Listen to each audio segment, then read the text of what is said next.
Sosialy kosa indray tratra ny tanjona tamin'ilay hetsika fanangonam-bola izay notanterahany fikambanana fitafana ny fikambanany teraka andrefana karatra faratsio ho fanampiana sy ho fampandrosoana ny faritra ny aviana izay ny tanjona atao anatin'ity fitadiavam-bola ny tanterahana teny Ambatomirahavavy.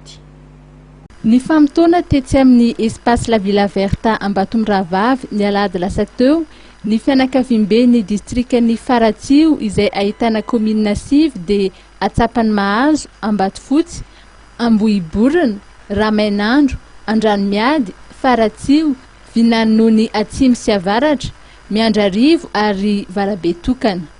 Mivondrona ao anatin'ny fikambanan'ny terak'andrefana ankaratra Faratsio na fitafa izy ireo ka nanatanteraka hetsika fitandiavam-bola sakafom-pifaliana ho fampandrosoana ny tanàna ny aviana. Hetsika androany ataontsika ety amin'ny espace la Villa Verta zany dia lalonana fiaraha-misakafo dia hitambarany commune sivy ao amin'ny distrika ny Faratsio.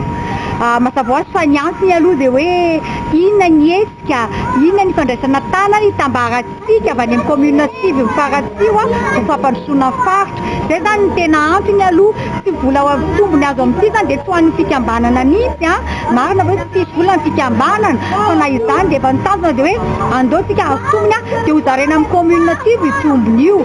Zay zany ny tena tanjona anankiray lehibe. Mahafinaritra aloha fa tratra ny tanjony satria tsy nampozina hoe misy olona atsona tonga sasany raha tsy mbola navery tonga aty dia vita efa nafinaritra na henao zany satria mbola mipetraka ao am-pon'ny olona foana hoe ahoana izay faritra ny avinay ao amin'ny commune sivy ny Faratsio zay. Tsy ny raviravin-tanana fa nanoana arak'izay tratrany ireo olom-panjakana avy amin'izany faritra izany. Ny fanatsarana ny sosialy sy ny fampiroboroboana ny faritra ny aviana rahateo no antom-pisin'ity fikambanana ity ka tsy manao ambanin-javatra izany ireo birao miisa 20 mianadahy voafidy hitarika ny fikambanana mandritry ny efataona. Manam-pikasana ny anatanteraka hetsika lehibe kokoa no ity natao ity ny fikambanana ka anentana ireo avy amin'ny faritra izany mba hitondra ny anjara birikiny ho fampandrosoana ny tanàna ny Faratsio.